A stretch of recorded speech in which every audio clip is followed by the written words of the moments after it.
ইন্ডিয়ার বাকি মুখ্যমন্ত্রীরা বয়কট করছেন নীতি আয়োগের বৈঠকে, কিন্তু মমতা বন্দ্যোপাধ্যায় জানিয়েছেন কি তিনি যাচ্ছেন, তার সঙ্গে হেমন্ত সোরেনে যাবেন এবং যে ডিসক্রিমিনেশন হয়েছে বাজেটে সেটা তারা মিটিংয়ে উপস্থিত হয়ে প্রতিবাদ করবেন।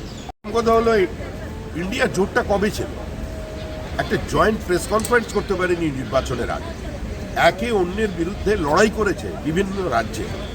আজকে ওটা নির্বাচনের পরে জোট, সেখানেও তো ঐক্যমত্য নেই। সমস্ত মুখ্যমন্ত্রীরা যদি যোগ দিতেন তাহলে একটা জোটের প্রাসঙ্গিকতা থাকে। আমাদের মুখ্যমন্ত্রী সাধারণত যোগ দেন না, কিন্তু এবার হয়তো শুভবুদ্ধির উদয় হয়েছে। কারণ এইভাবে যদি কেন্দ্র বিরোধিতা, কেন্দ্রের সঙ্গে সংঘর্ষের পথ কেউ বেছে নেয় তাহলে বঞ্চিত হয় রাজ্যের মানুষ। মুখ্যমন্ত্রী আসছেন, তাকে স্বাগত। অন্য কোশ্চেন দাদাকে আজকে মুখ্যমন্ত্রী এয়ারপোর্টে এটাও বলেছেন কি রাজ্য ভাগ করার একটা চক্রান্ত চলছে। যেই দপ্তরের মন্ত্রী তিনিই বলছেন কি উত্তর পূর্বর সঙ্গে যুক্ত করে দেওয়া নর্থ বেঙ্গলকে। তারা এবং আজকে লোকসভার মধ্যে মন্ত্রীর পদত্যাগ চেয়েছে টিএমসি, বিক্ষোভ দেখিয়েছে তারা সাংসদরা।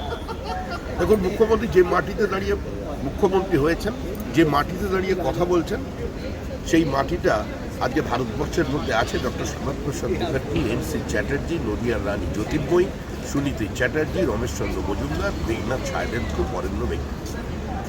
তো যে পশ্চিমবঙ্গের জন্মদাতা ডক্টর শ্যামাপ্রসাদ মুখার্জি, সেই পশ্চিমবঙ্গের ভৌগোলিক সীমারেখাকে ভাগ করার আগে বিজেপি পার্টি অফিস থেকে শ্যামাপ্রসাদ মুখার্জির ছবি নামিয়ে দেবে, এটাও যেরকম সম্ভব নয়।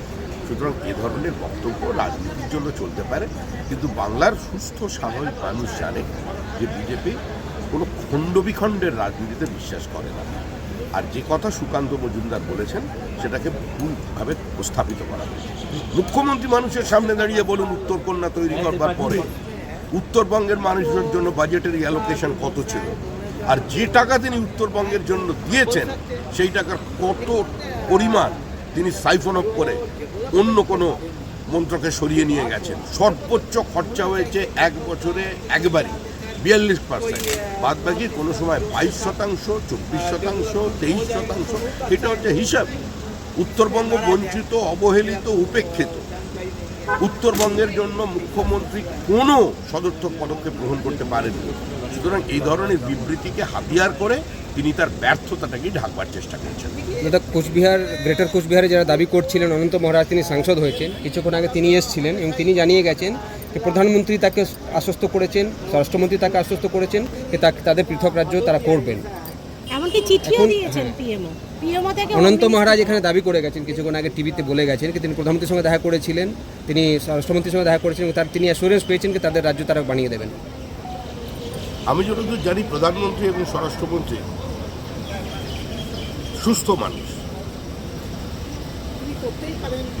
কে কি বলছেন বাইরে এসে সেটা আবার এর কোনো বিষয় নয়।